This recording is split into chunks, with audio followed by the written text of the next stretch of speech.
Welcome back to Building Blocks on IoT. Alongside Casey McCall, I'm Dan Rydell. Now, we took a look in the last module at the development experience and really talked about the fact that if you've done .NET development, the great story is, in a lot of ways, you're already prepped for doing IoT development, that it's a very natural transition for you. But of course, all that we focused in on is just the T part of IoT. How about the I part? How about, actually setting up what it is that our things are going to be talking to on the interwebs? Absolutely. That's a good idea. Let's go ahead and get started. We're going to look at Azure IoT services, because when we talk about the cloud, we talk about Azure. Azure is extremely robust, has a lot of different services, and one of those services, or a suite of those services, are in the realm of IoT. Okay. So these are services that sit behind your IoT project and really light it up. I'll dig into that. So I say that maker projects turn into IoT projects when you connect them to the cloud. And I'm seeing a typo there. I'm sure you see it as well. Once you connect them to the cloud, they turn into IoT projects. So, my grandpa was a maker, and he didn't have any sort of internet skills, obviously. But, you make stuff out of wood, out of metal, out of whatever, you're a maker, okay? And it's a gigantic movement right now. It's really exciting. It's absolutely exciting. But there's a difference between making and IoT. IoT really requires this cloud component. And so they become IoT projects once you connect your project to the cloud. And we have two different reasons why we connect them to the cloud. We talk about device to cloud scenarios, and we talk about device to device. Other people will say machine to cloud or machine to machine. And this is when things talk to the cloud or things talk to each other by way of the cloud, because it's a very convenient way to talk to each other. Right. It's a very scalable, abstract way of talking to other machines. And so if you want to create something that gathers information and reports it elsewhere, gathers information and aggregates it together globally, or if you want to talk about devices that implement swarm logic, for instance, where they're communicating with perhaps many, many other peer machines and collaborating on their efforts, collaborating on what it is that they're actually doing, then you're talking about cloud-connected scenarios, and you need something on the back end. You need something in the cloud for your application. In my opinion, this is where IoT, this is when maker IoT projects really get interesting, is when you back them up, they start communicating with the cloud. Now, all of a sudden, there's some amazing scenarios. Scenarios like the swarm that I talked about, that's extremely exciting. Machine learning in this space is phenomenal. I mean, just the ability to gather such vast amounts of information and then make some sense out of it is phenomenal. It's absolutely awesome. And these cloud scenarios really light up some fun stories. And once again, this is a space where, for me as the IoT maker hobbyist, it's fun. But for you as the enterprise serious business app developer, it's major revenue or resource saving. So very significant. Okay, so let's take a look real quick at what the cloud looks like. Okay, first of all, I like to clarify that the cloud is not actually in the sky. It's on the ground. It's not. That's right. I know there's a myth out there, but it's actually on the ground. It's in data centers that are extremely complicated, and we could do a whole course. I couldn't lead it, but we could do a whole course on data centers and data center architecture and how these things are designed and created and maintained and scaled. I mean, it's just phenomenal. But really what we have, at least it helps for us to just think about this as a gigantic suite of computers, lots and lots of computers, lots of hard drives for storage, lots of processors, lots of memory. And that's the infrastructure of a data center. So at this lower tier here, you've got all these different computers that need to be coordinated. And that's why we overlay the infrastructure services. We run things like compute and storage and networking on top of all of these computers. We don't want to be down at the computer level specifically addressing any of these computers. And so we create something like a virtual machine or a storage account. And then we're able to address these things and abstract away all that complication from our application. And in fact, we don't really even want to talk about it at this level. I mean, we don't want to, if we don't have to, go and talk about our virtual network or specifically talk about one machine, when really we're just talking about general computation in here. And so Azure offers all this platform as a service, and it's all of these services that are really just a layer of abstraction above the infrastructure, which is just a layer of abstraction above the data center. So what you're telling me then is I can, from a programmer standpoint, just simply lob a message up to the cloud, up to whatever service it is that I build, and then it can look at it, process it, and send it back down. And I don't need to concern myself with what machine it's actually running on, or any of the actual virtual networks, or even just like communication protocols. I can just simply send HTTP or HTTP messages, and it's going to handle the rest for me. Yeah, because you don't know if this service that you're participating in, this story that you're participating in, is a really small one where they really are just a couple of machines that are running it, or if you're working in a great big scenario where there's 1,000 virtual machines, 1,000 nodes that are all handling these messages, and you don't want to know that. Right. You don't want to be a part of that. You just want to throw a message into the queue and have it be handled. Exactly. Exactly. Yeah. So now if you look again at these platform services, these are all things that make your life as a developer easier. Like that's the reason why they're made. They're made because people have done it the hard way enough times that we've realized that this will be easier for our lives, if we create a service of exactly that. And so right here you can see the IoT Hub service, which is part of the analytics and IoT services in Azure. And the IoT Hub is the first of the Azure IoT services that I want to tell you about. So again, that lobbing messages, I'd be sending that into the IoT Hub. Absolutely. Okay. Yeah, IoT Hub is a means to communicate and basically identify these machines. So let's read this. Azure IoT Hub, it allows us to easily and securely establish bidirectional, durable communication with millions, and that's actually literally millions of intermittently connected IoT devices of various types. You might have, really smart devices that are, maybe they're acting as gateways to a whole bunch of other devices that don't have the ability to communicate on the web, or they might be communicating with an array of sensors or something like that, and you have this really smart device, and that's your device that's talking to the hub. Or you may have smaller devices that are able to communicate, but they're really just small devices with one job. Maybe they just measure some temperature data, throw out the bad stuff, and send the rest of it up as messages. And all of these devices need to be individually identified. If you don't identify it, and you just have this message protocol for sending messages to the cloud, then any device, anyone pretending to be a device, or any device pretending to be your legitimate device, could send a message that looks exactly like that, and it would go into the cloud and completely fool your system. And that'd be a problem. It would be a big, big problem. That's right. So we want to be able to identify these. And that's one of the roles of IoT Hub, is to identify those devices. What you do is you tell your IoT Hub that you have in the cloud, I have a new device. And it says, very good. Here's its GUID. Here's its identifier. And that GUID becomes a part of a connection string for that device. And you then use that connection string whenever that device sends messages, and it is recognized as that device specifically. Now, you can read a whole lot more about that scenario and the security behind it by going to this URL at azure.microsoft.com/services/IoT-hub.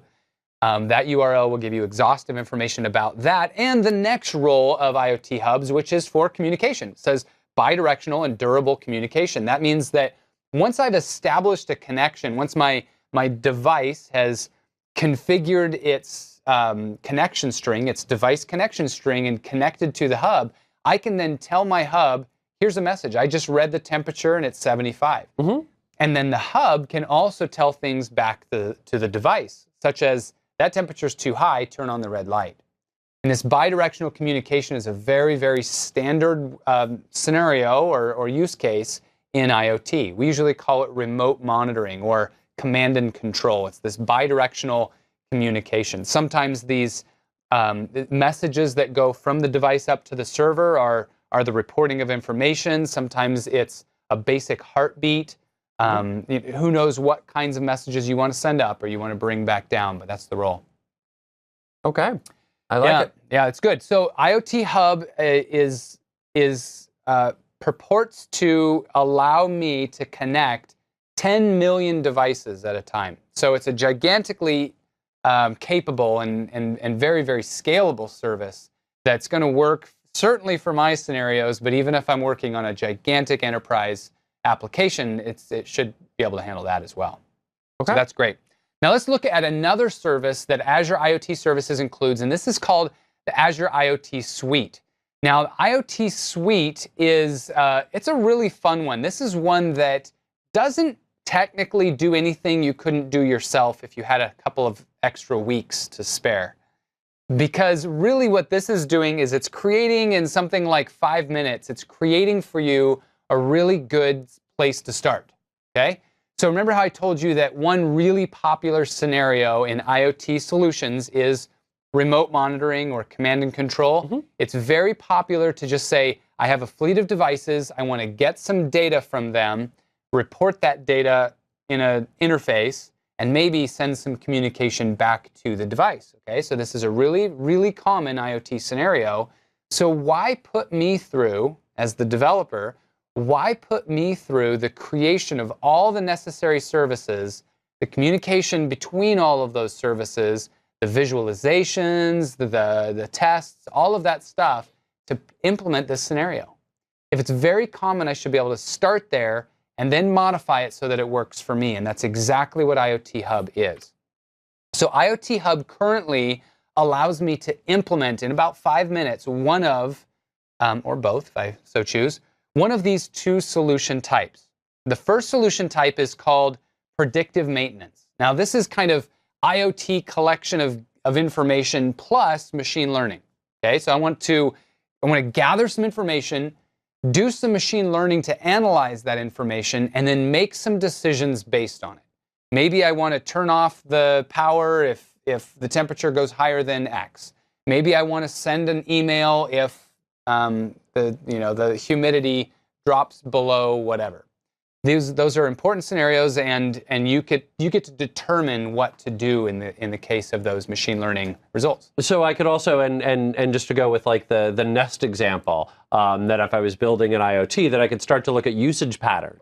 And I could start to figure out what are the most common times that this is being used, maybe start to look for patterns on particular days. So I see that whatever this is, triggers something every Monday morning at 7, that I could just simply turn whatever that might be on at 7 o'clock. This is where IoT integrates with and enriches your daily life. Right, exactly. So I could automatically, have it start making coffee then, bringing it all the way back to your little thing of the coffee pot unfollowed me, that I could go in and potentially just have it start making coffee automatically for me, and it could predict when it is that I'm going to want coffee, maybe based on when I wake up, maybe based on, again, the day of the week and my typical usage patterns. That's right. And it might know better than you because it's basing that information not on what you think your behavior is, but what your behavior actually is. Right. If I go to bed and I turn my temperature down every night, at 10 o'clock, or I pre-program my thermostat to turn my temperature down at 10 o'clock because I'm supposing that that's when I go to bed,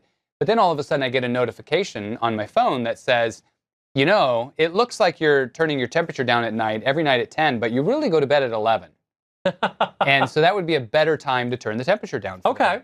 All right. And so sort of the same thing, because I always have this problem in the morning, is that I'm convinced that it takes me a half hour to get out the door from start to finish. It really honestly takes me about 45 minutes. But sort of that same thing is that my brain, if I'm in charge of what time do I get up, I'm always spacing that on 30 minutes, and then I'm always 15 minutes late getting out the door, so that I could have something wake me up at the actual real time that I need to wake up. We certainly don't want you in charge of your morning. No, no, clearly not. Before I've had my coffee, no, you don't want me making decisions. The other scenario here is this remote monitoring, which I've already mentioned. Again, extremely common scenario, and I'm going to show you a slide that really drives this one home. But first, I want to show you what the guts of the remote monitoring solution looks like. When you click Create, and it actually really is that easy, you have to have an Azure account. So if you don't already, just go to azure.com and sign up for a free trial. You'll have an Azure subscription, and then go ahead. Oh, sorry. I'm just going to interrupt real quick because there's a very good chance if you're watching this, especially if you're attending Build or if you're going to be checking out the workshop online, there's a very good chance if you're listening to the sound of my voice that Which you are. which you are, and maybe you're a little annoyed by it. But that aside, if you're listening to the sound of my voice, there's a very good chance that you have an MSDN subscription. If you have an MSDN subscription, you have free Azure dollars that you can get in and spend. Now, the amount of dollars is going to vary based on your MSDN level, but you can use those dollars for whatever purpose it is that you want. So you can absolutely go check out the trial, but there's a very good chance that you already have some free Azure dollars that you could go in and use to start playing around with things like this. Yeah, any purpose unless it's nefarious. You should use your Azure power for good and not evil. Exactly. Yes. Right. With great power comes great responsibility. All of that. The wisdom applies here. Yes. So what we're looking at is the guts of a remote monitoring solution. This is the stuff that I would have to do if my boss told me, you know what we need is a remote monitoring solution. I would have to go create an IoT hub and a stream analytics. That's a lot. And an event hub and a storage blob, all of these things. I would have to tie them together, develop a website. There's a lot to do there. There really is. And if it looks the same a lot of times, then we may as well package this. You know the way I think of these, Christopher? I think of these as the file new project in Visual Studio. Okay. You get a solution, it works. It looks like the classic ASP.NET website that you really don't want your website looking like. You want to modify it, customize it. But if you need a starting point, especially if I'm just looking for proof of concept, that I just want to storyboard something real quick, that can be a very easy way for me to get everything up and running that I'm going to need. That's right. And it packages it up really nicely in your Azure subscription where you have a resource group that has all of these resources built right into it. And you just go right in there. You have direct control of the document DB. You could go, change some things, tweak the levels, do anything you want here. This is just your stuff. This is just code that made it for you and made your life a little bit easier. I dig it. Yeah. So that's what the guts looks like. As you can see, it's doing quite a bit of stuff. The face on this project, though, is what the icon that you see at the top, the web/mobile app. You have a web app that's running as a result of this. And here's what it looks like. And the crazy thing is that whenever you hit go and you see, you hit go on your solution and it takes 5 minutes and it builds it, and then it takes you to this website and you're like, wait a minute, I've already got data. I haven't even hooked up a device. How is it getting data? And if you look on the left there, you've got this enumeration of the devices, and you'll see that what it's done is it's created for you some simulated devices, some fake devices, which is really, really helpful. Mm-hmm. I don't have to plug a device in. I can use a simulated device and have that device be creating random data and sending that data to my solution, to my IoT hub. And now all of a sudden my website can visualize. It can visualize the geography. So here's where this came from. It can visualize the values. So here's your temperature and humidity. And it can even simulate the alarms. So you can see on the lower left that I've had some in the temperature data on the right. You can see that the temperature has some spikes, and over on the lower left you can see that I have some alarms that have gone off for my temperature, and that makes really good sense. Now I want this to look like mine and not the default solution, so I go in and I add my logo, my color scheme, my style. Maybe I don't need the map, so I remove the map. Maybe I only want to conditionally show the chart, so I do that. But this has given me a way to manage all my devices, manage all my rules, determine what my actions are. A lot of power in this Azure IoT suite. I think I saw my house on that map. Can you see your house in there? Yeah, it's pretty small. Yeah.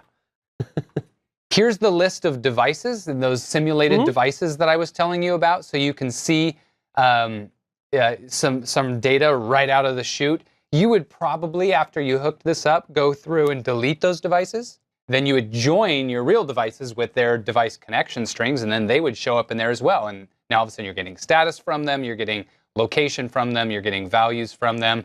Life is really, really good. So that's a kind of a quick look at the services that are available in Azure that can be the backbone of your IoT project. We looked at some interesting projects. We looked at the fact that interesting projects are ones that connect to the cloud. Plus, we looked at IoT Hub for connecting and communicating with our devices. We looked at Azure IoT Suite, which is a collection of ready-made solutions, and that's it. So I've just got a couple of resources for you here. If you're playing in the world of IoT, if you're using Windows 10 IoT Core, you really need to know windowsondevices.com. If You're playing with the backbone that I just talked about. internetofyourthings.com is the best link to a nice page there that gives you a good overview. And then if you go to Channel 9 and search for IoT, you're going to find tons of information on IoT. The makershow.io is just going to link you over to Channel 9 to the new Maker Show. It's a really nice show that some of my colleagues and I are contributing to.